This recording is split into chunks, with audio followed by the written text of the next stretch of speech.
announcement. It has nothing to do with this class, but just an opportunity for you guys to get some money. We haven't talked about this, have we? Okay, so here is that opportunity. If you go to the GCC homepage, and before those things run away, there's something here called the 2012 Foundation Scholarships. If you click, it says apply by March the 9th. So this is a bunch of scholarships that you can apply to. The deadline is coming up in about a month. And I'm just going to show you a little bit about what these scholarships are, if we can go in there. Here we go. It tells you how to apply. You generally need a letter of recommendation and or a personal statement focused on something. But pretty much the application process is fill in some basic information about yourself and then just talk a little bit about your goals and things like that. But it's really, really easy to apply for these scholarships. And I want to say, we'll just look at a couple of the scholarship descriptions here. I want to say that the people that are eligible for these scholarships that you are competing against, this is not international, it is not nationwide, it's not Eastern United States, it's not even Massachusetts. Who is it? It is GCC students only. There are 2,500 students here at GCC. Some collection of those 2,500 is going to get all of the money that's on this list of scholarships. And I'm just throwing a number out there, but I would guess that no more than 5% of GCC students are going to apply.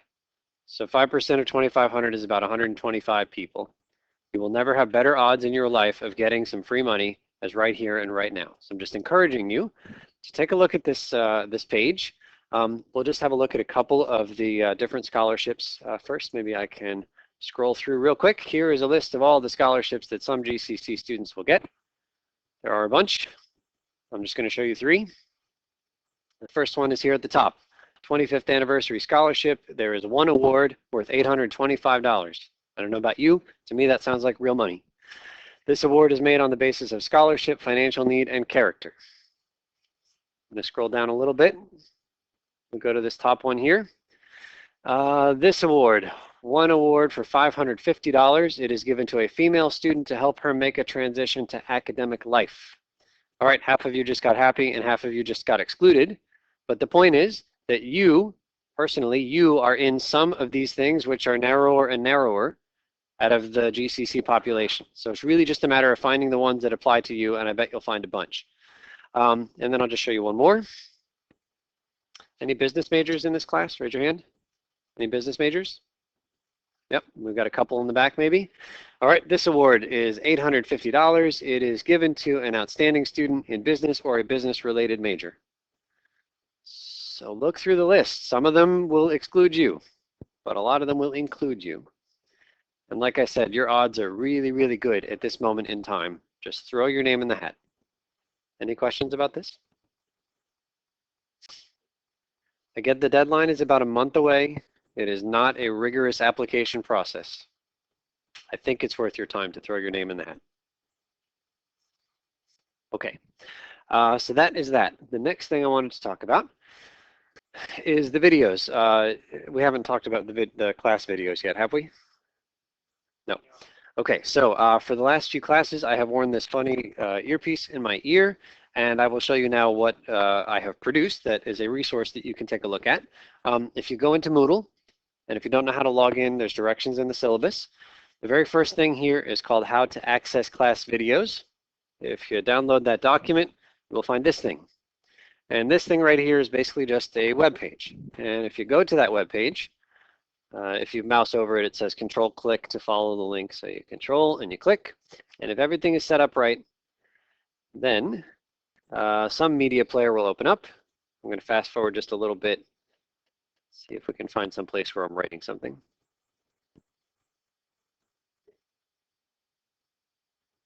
very funny thing that I'm telling you to do. Just a random kind of procedure. Capture the number. Turns out something could happen. Just random sounding. So after the number 4 squared 60. Add the magical number you just found.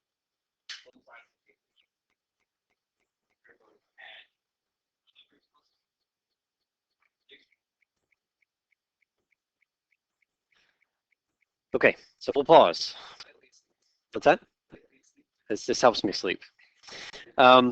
Okay, so the video that I made, you could hear, it's the audio, that's what the Bluetooth is for, and it's everything that happens up on the smartboard. So everything you see projected is captured in real time. You see me writing, you hear me talking.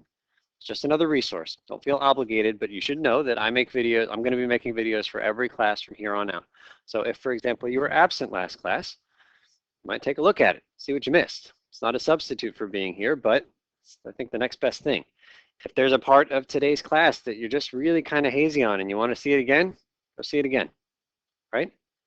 And it's also really easy to kind of know how to find the part that you're looking for. Because, for example, if you're confused and you look at the clock and it says 105, well, the clock is captured in the video. So just find the place in the video where it says it's 105 in the afternoon and you'll find the spot, all right? Is this a good thing? Can we imagine using this maybe? Okay, all right. So here's the last piece of this. Close current tab. The last piece of this, what was the last piece? Oh yeah, this link, the URL that is in this Word document, I'm not going to be changing this every day. I'm not going to post a new thing in Moodle every day. The nice thing here is that this is a web page, and the web page is something you can access from anywhere. You don't have to be on campus, and the format is always going to be exactly this. You got all that gobbledygook, you got my name, you have 107, and then you have the date. And it's always going to end in WMV. So the video for today will be exactly the same. Change the 3 to an 8, and you will find the video that I'm making right now. Note that there's a 0 if it's a single-digit date, okay? Any questions about accessing the video? And might I suggest that if this is something you might be interested in looking at some point down the road, just click the link, make sure that you know how to open the videos, even if you have no need to open them just yet. Because again, if you're studying for the test and it's the day before the test and that's the moment you decide to first try this and there's some technical issues, well, that's going to be trouble for you to get them resolved before the test, okay? So let's get the technical issues resolved now. Just take a look, make sure you can open the thing, and then you'll be all set. All right, so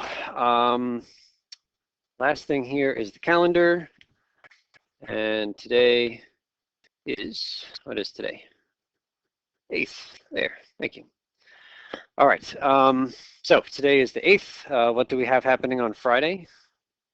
Quiz, our second quiz, which is on classes 4, 5, and 6. Everything from this week. Questions on the material for the quiz? Okay, you will notice that the word modeling appears today and next time. We're going to do a bunch of modeling, whatever that means.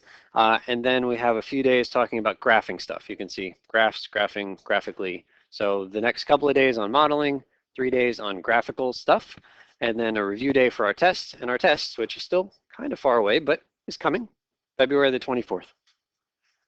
What is that? What day of the week is that? That must be a Friday, right? Is it a Wednesday?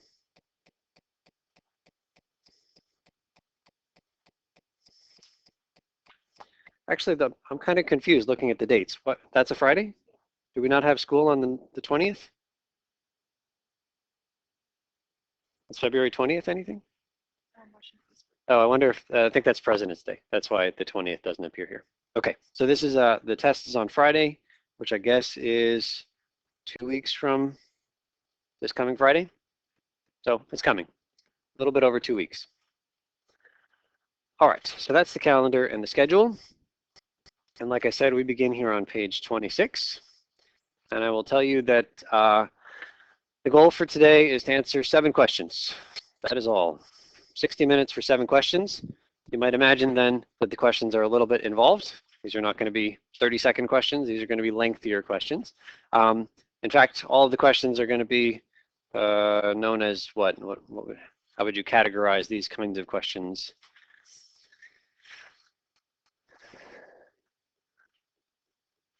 Word problems is how I would categorize them. 7 word problems. That is the goal for today. Okay? All right, let's take a look. We'll begin with number 1, and we'll start with Andy.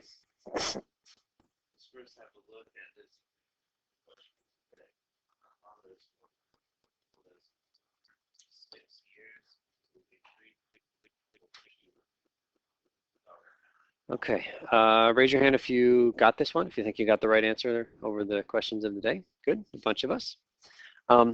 So I'm going to give you a process, and it's okay if you solved it slightly differently. The goal is to get to the answer and to be able to kind of explain your thoughts as you get there. So I'm going to make a table. I think tables are good to organize information. So here's what I'm going to do. I'm going to make a table, and I'm going to have a row for the information about the daughter and another row for the information about the father. And then I'm going to have some columns. I'm going to have the age today, and I'm going to have the age in 6 years.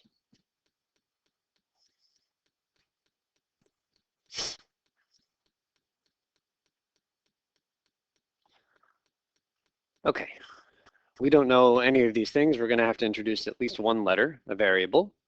So let's come up with the letter for the daughter's age today. X is good. Other thoughts on a letter? D? Do you guys feel like one is better than the other, or is it just, the letter, so it hardly matters? What's the advantage to using D over X? D stands for daughter.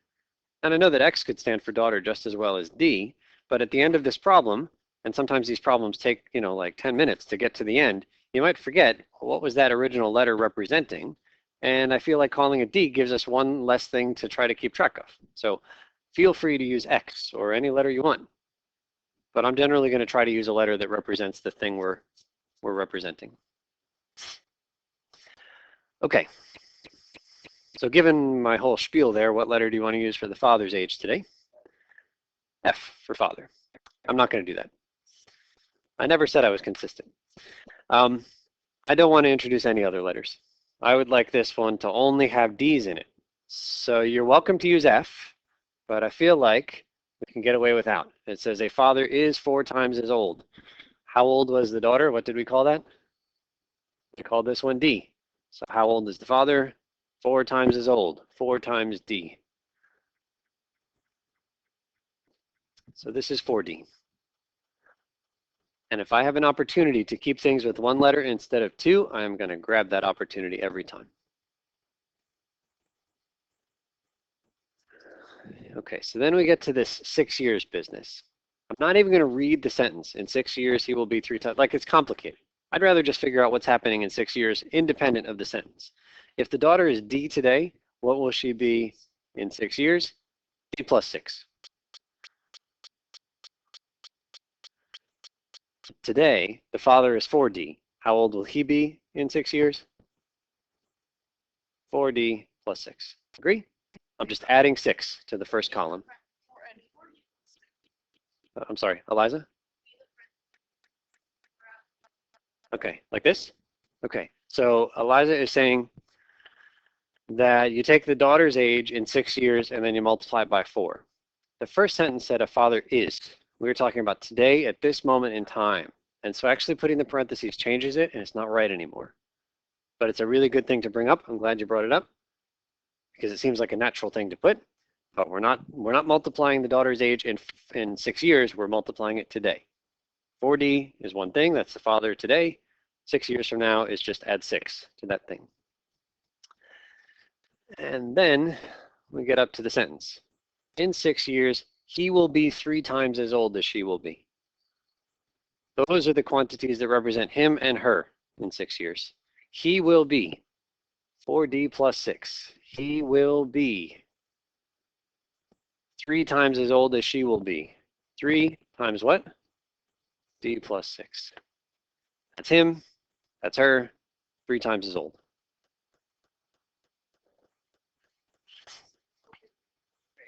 Right. Okay. We're good. I just want to pause and think about the setup. Because in a lot of these problems, the setup is worth more to me than solving the equation. If you can get to the equation solving is oftentimes quite easy. It's getting there. Any questions about the getting there for this one?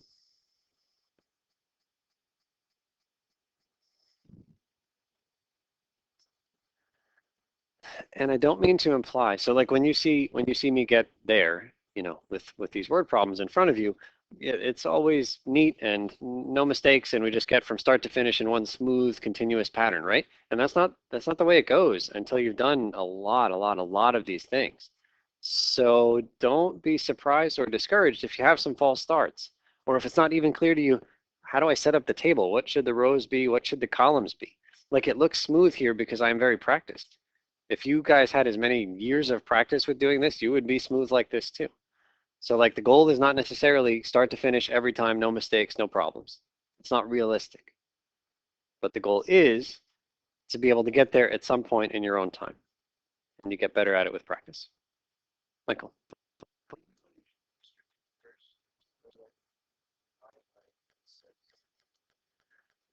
Good question. So Michael says on the one hand, we could distribute, agree. On the other hand, we could divide both sides by d plus 6. Is that allowed? Can I divide both sides by the same thing? Sure. So the only question is, will they both get us there? If you have this d plus 6 on the bottom, I have d's on top and bottom, which is not ideal. So it's legal, but I don't think it gets us towards the solution. I think your first instinct about distributing is a good one. Okay, so let's distribute. 4d plus 6 equals 3d plus 18.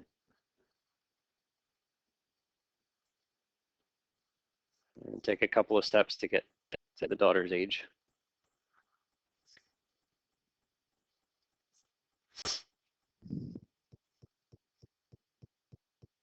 So the daughter is currently 12, and the father is currently 48.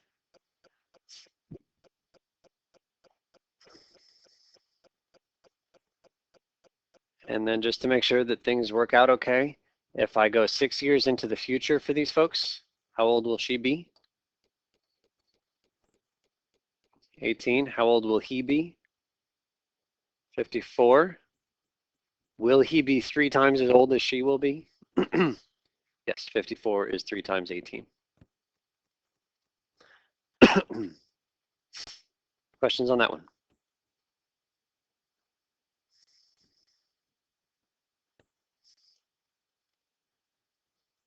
Okay, we're going to go back to Tyler for number 2.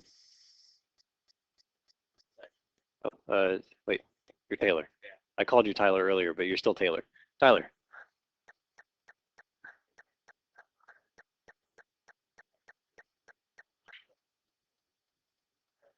Okay, so we're never going to use the phrase word problems. We're going to use this phrase.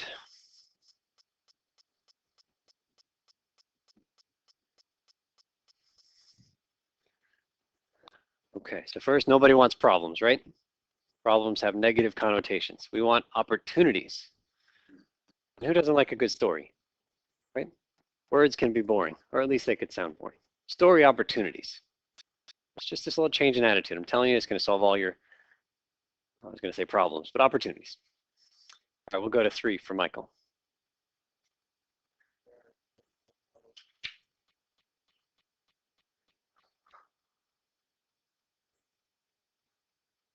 Okay, we're going to see both of those formulas coming up today. Katrina?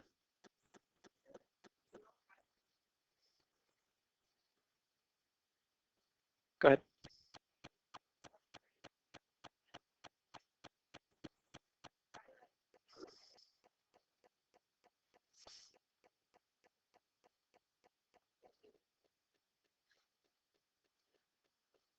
Do you guys remember on the first day we talked about this Hungarian mathematician named Polya? And we mentioned that he had this problem-solving process. And the first step, it was 4 steps. And the first step was understand the problem. And we're kind of doing the same type thing here. Understand the problem. Okay, then we'll go to part B for Ben.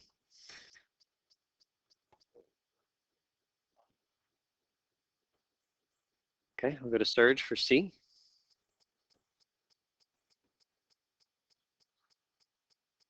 Okay, and then number 4, Joe. Connor.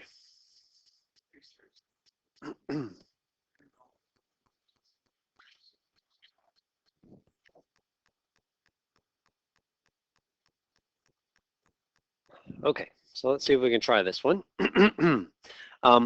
So the basic idea, when we say we have a 60% acid solution, that means you've got a jar. 60% of the liquid in this jar is acid.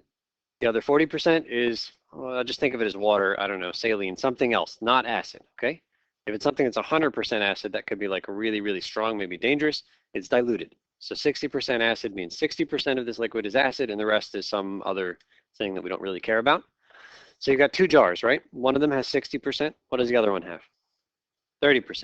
You're going to start mixing them together in different quantities. How could you mix these guys and get the strongest, like the strongest acid thing you could? What would you do?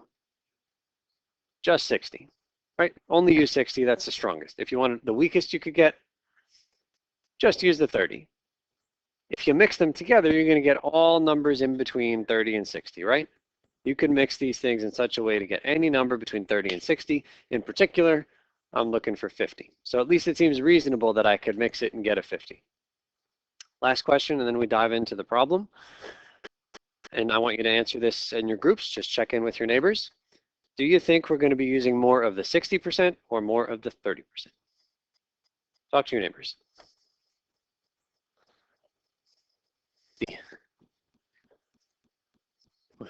We want more 60, yes? Because 50 is closer to the 60. So we're going to use some more 60 and a little bit of 30, and we'll get it perfect. All right, sometimes the lines don't come across up here. I'll just add this in and this here.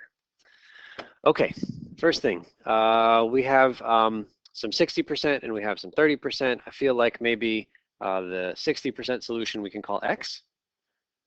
So maybe let X equal the number of milliliters of 60%.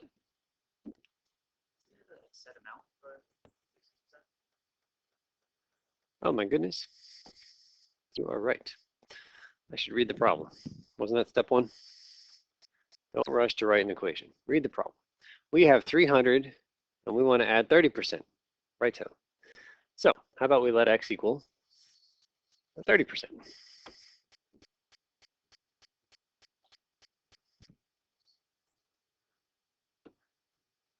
Thank you, Matt. How much liquid is the 60%? We have 300 milliliters, that's given. So this is just plain old 300. No control over that. We're just going to kind of dilute it with some of the 30% concentration. Okay. What is the percent acid in the 60% solution? 60%. But generally percentages never work when you write them like 60. What do we need to write? We need to write 0.6. There's only one place I can think of where I would actually keep it as a percentage, and it's not a place that we're even going to see this semester. So every percentage automatically becomes decimal. What percentage is in the next row? It's 0.3. The resulting solution, that's the goal. What percentage are we hoping for in the goal? 0.5. It's given. That's what I want. Okay, now we're going to get to the amount of acid. Well, it's weird. Here it says I have 300 milliliters of this 60% solution. So do I not have 300 milliliters of acid? Yeah, this 300 milliliters, part of it is acid, but the rest of it is water or something that we don't care about. How do you find it? You want 60% of the 300. So we just multiply. I'm going to naively just write 300 times 0.60, and then we can get it. 180. I'll put milliliters just so we know. It's 180 milliliters of acid. The rest of it's water. And the reason I wanted to just write multiply instead of the number is because the same idea is going to work in the second row. You know, it's 30%. You don't know what it is, but it's called X. So what do? We multiply just like we did before. And so we can write that as a 0.3X.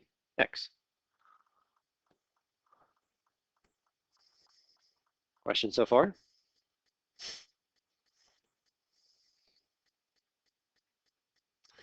Okay, I got 2 more blank spaces to fill in, both about the resulting solution. Total amount of liquid, acid plus the water. What do we think? You had 300 to start. You are adding some unknown amount X. At the end, you're going to have 300 plus X.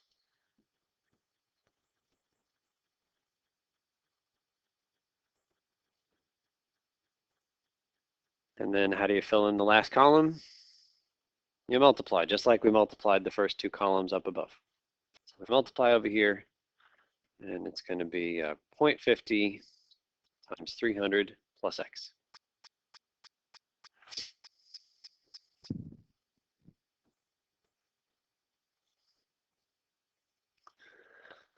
All right, we filled in the table. In terms of like taking a quiz or a test and getting graded on a problem like this, probably this is about 40% of the points. We're not at the solution yet, but you've already earned almost half the credit for the problem by really thinking about things, carefully defining a variable, and organizing your information. Next step is to come up with an equation. 180 milliliters. What was true about that 180 milliliters? What was it? That's all acid. This 0.3x, okay, it's got an x in it, but what is it? It's acid. I had those two things. I started with the 180, I added this other stuff, this acid, and I end up with some total amount of acid. But I know what I want my total amount of acid to be. It's in the bottom row. So my equation is just going to be do what over here? We're going to add these two, make it equal the thing in the bottom. It started with 180 milliliters of acid. You added some unknown amount, 0.3x, and you're trying to make sure that you end up with 0.5 times 300 plus x.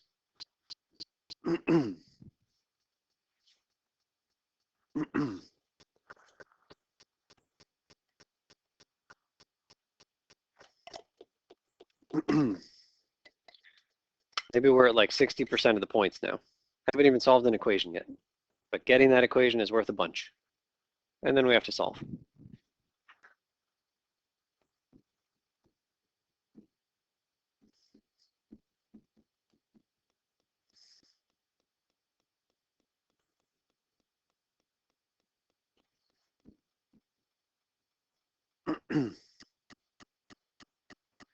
So distribute the 0.5.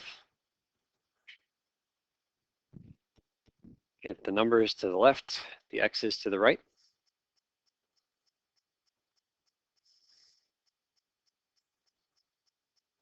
And what's the last step here? Divide by 0.2, thank you.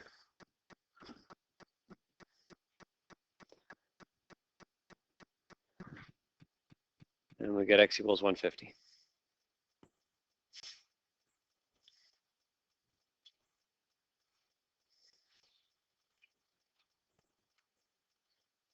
How many milliliters did we start with of the 60% acid? It was 300. Turns out we're supposed to add 150 of this weaker stuff, the 30% stuff. You guys remember way back, you told me we were going to have more of the 60% than the 30%, right? It's exactly what we saw here.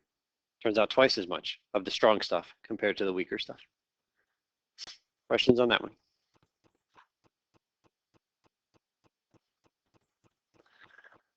Okay, and so who actually cares about like mixing acids and things like this? Well, I'd expect a lot of chemists do, because I don't imagine that if you need something that's like 37% acid, I don't imagine there's a lot of stores that you just go out and buy something that's 37% acid, right?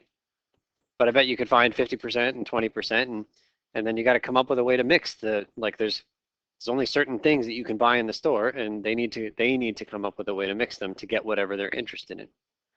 Same kind of idea with medicine. You know how like if you ever get like a shot, like some medicine is delivered into your arm, like there's different concentrations of this medicine, right? And when the doctors and the nurses have to go out and order this medicine, they can't say, okay, we need something that's 37% of medicine and the rest of it will be saline. They have to buy the kinds of things that are out there. Maybe there's a 60% out there and maybe there's a 30%. And then they got to come up with a way to mix. And this is how you figure out how to mix them so you get exactly the kind of thing that you want. Okay, next page.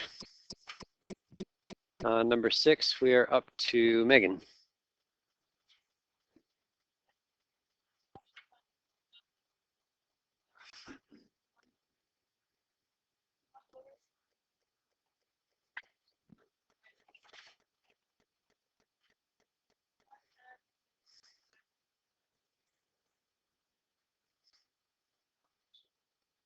Thank you.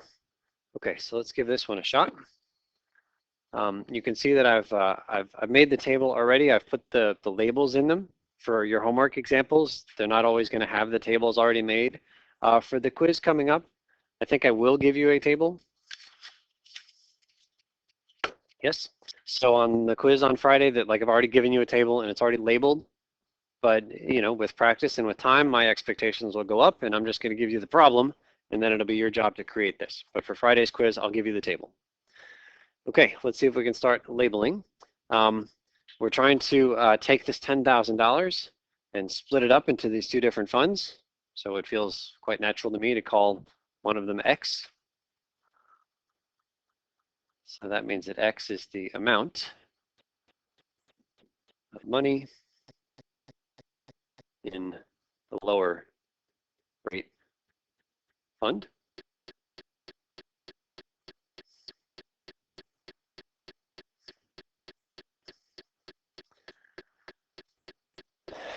Okay, really common, but I'd encourage you not to do this. Say, okay, if X is one, then Y is the other. And I think we can avoid introducing a second letter. If we can, then we should. How much money are we investing total? 10,000. I'm going to put that in the bottom row. I've got 10,000 to divvy up. And this is a little twist here that some of you will see right away, but for others it's going to take some processing time. If you have $10,000 and you've already spent X of it in the one spot, how much is left over for the other? 10,000 minus X. You got 10,000 to spend. You spent X of it already, so what's left over? 10,000 minus X. Are there questions on that? I think doing that instead of introducing a Y is going to be a good thing for us. Okay, oftentimes the middle column is the easiest. What percent are we getting on the point? How much? 0.04, don't forget. Put in those zeros. The high risk fund, 0.08. The percent interest for the final, okay, it's not necessarily the average. It's definitely not the sum of the 4% and the 8%. And in fact, it's irrelevant. Sometimes there's a spot that makes no difference to us, and I think in this case it's that one. Okay. You guys know how to find the amount of interest? If you invest X at 4%, do you know how to find out how much interest you have at the end of a year?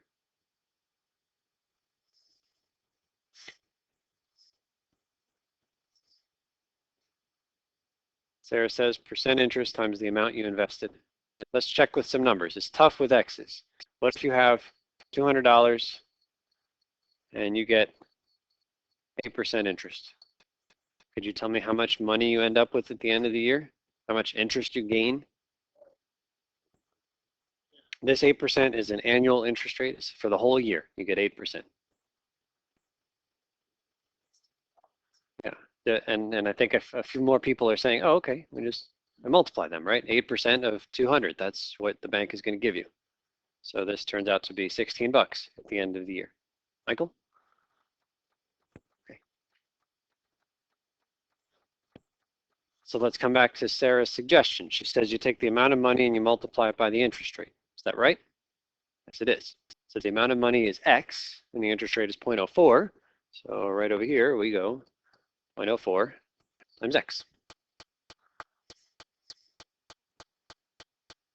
And the same idea in the second row. You take how much you invested, multiply by the percent.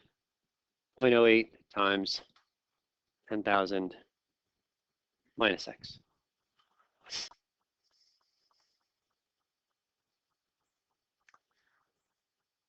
And before we fill the last spot in, you guys see that the way to get that last column in this problem was exactly the same as the previous one? It's a different example. The previous one here was about acid, and we took the percent acid and we multiplied by the amount of stuff, and you got how much acid? Well, you take the percent interest rate, you multiply by the amount of stuff, money, and you get the actual amount of interest. So if you fill out the table, you'll see it's like, even though the problem's changed, it's the same technique. First two columns multiply to the last column. That's how it's going to work every time, if you set it up this way. Exactly. Exactly. So it's so Eliza is, where is that formula right here? It's that exact formula. The whole stuff times a percent gives you the part. Whether it's money or acid, doesn't matter. Okay, the last number. Okay, I blocked out, so clearly we're not going to multiply to get something. This is the amount of interest at the end. How much interest are we hoping for? 550. It's given. We don't do any calculating. You just find it and put it.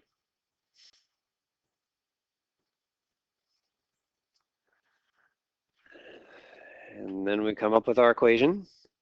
The top row is how much interest you made from the lower investment. The next row is how much you made from the higher investment. If you want to know how much you made total, you add them up. Then you're setting that equal to 550. So that's our equation.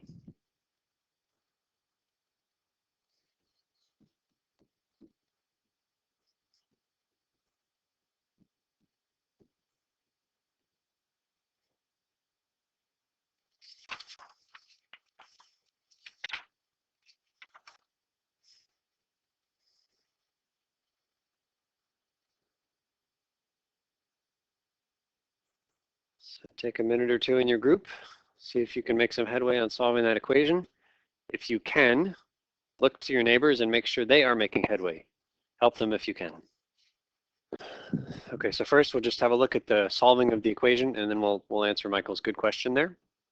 So I distributed my 0.08, and then I combined terms. I got x's, we're going to merge them together. The other numbers go to the right. And then I ended up dividing by negative 0.04. So we get 6250. And then make sure you answer both questions. Was 6250 the lower or the higher? That's the lower, that was x. So that means that the higher must be 10,000 minus that number. So is that 3750?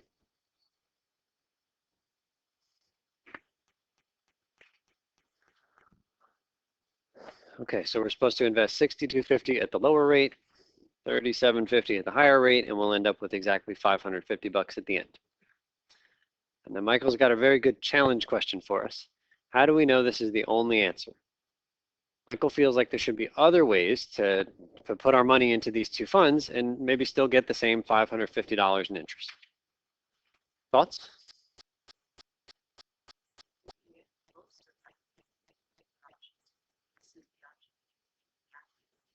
Okay. Sarah feels this will be the only one that'll be exactly 550. Other thoughts?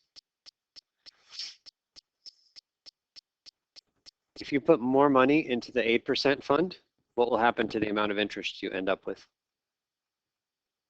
It'll go up, right? Because it's 8%. It's better than 4%. So the more money you put into the one fund, the higher interest you get. So for me, I'm picturing like this continuum. I could take all 10,000 and put it into the 4% fund. That'll make me $400. That's the lowest I could get if I just put it all in the lower fund. Or I could put it all in the higher fund, which makes me $800. So if I'm very conservative, I'm making 400. If I'm very risky, I'm making 800. And I see this as being the same kind of mixing two acids type thing. I could start mixing. Don't put it all in one or the other, but start mixing. And I feel like I could get any dollar amount between 400 and 800. Those are my limits. And I could hit any number in there. And I think I could hit any number only once. Because if we've got an answer that gives me 550 bucks, then any other answer you could kind of imagine comparing to this one. If you have put more money in the higher risk fund, you're going to get more than 550. And if you put less money in the higher risk fund, it'll be less than 550. It's a good question. Does that make sense? That I think this is the only answer.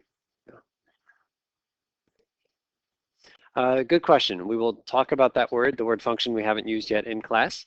There is something about uniqueness, only one type thing. It's a good question. We'll come back to that. Thank you. Okay, number 7. You're up to Eliza.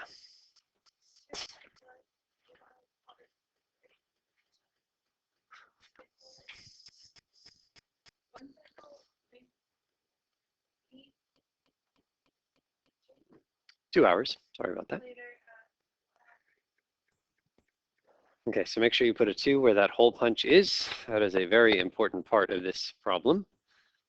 And I think I apologized for my thin margins on the first day, but it will happen once in a while that there's some information that you need. So just look up here.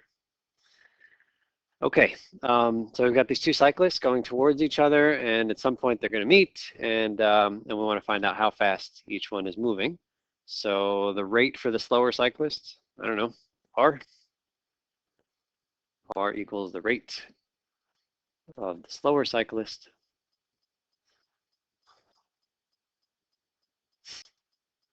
Generally, I think it's a really good idea to include units, like dollars. What is a good unit for the rate? Makes sense to me. We've got miles and we've got hours, so miles per hour is natural.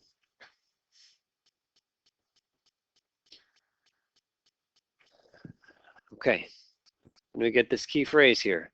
One cycles twice as fast as the other. The slow one is R, the fast one is 2R.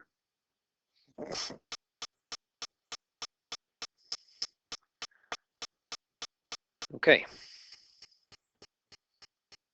They meet 2 hours later. How long did the first cyclist go? 2 hours. It's very tempting to put 1 hour. They meet 2 hours later. They are both cycling for all 2 hours, and then they meet. So these are both 2's.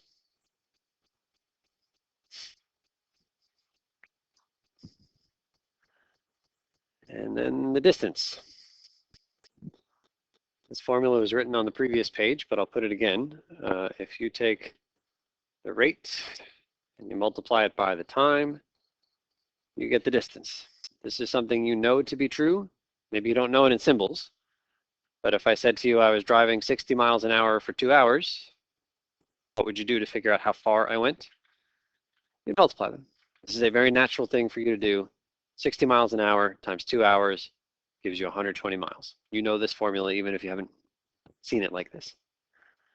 Okay, so what do we do to fill in the last column? Multiply across. It's the same pattern for all of these tables. So here we have 2R. Here we have 2 times 2R, which is 4R.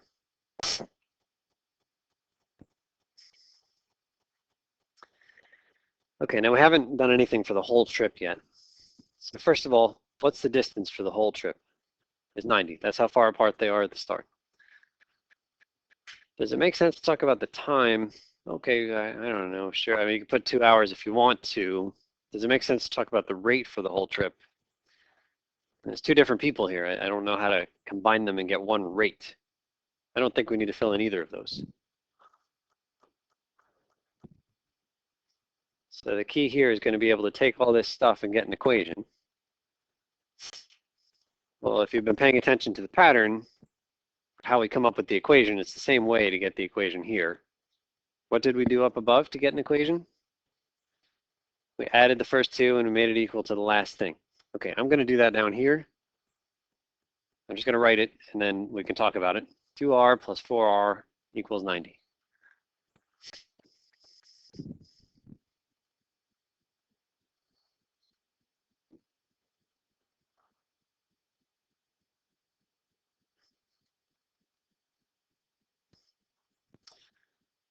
Okay, so why is that the right thing to do? Well, you've got your 2 cyclists. They start 90 miles apart.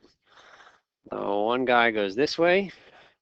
The girl goes here twice as fast. And they meet someplace. Is it exactly in the middle? No, it's going to be closer to the slower cyclist. But I know that the distance the one cyclist went was 2R. That's how far he went. Top right number. I know that the second cyclist went 4R. I know that altogether, by the time they meet, they have in total, they've covered the 90 miles. Yes? So that's why adding them and setting it equal to 90 is the right thing.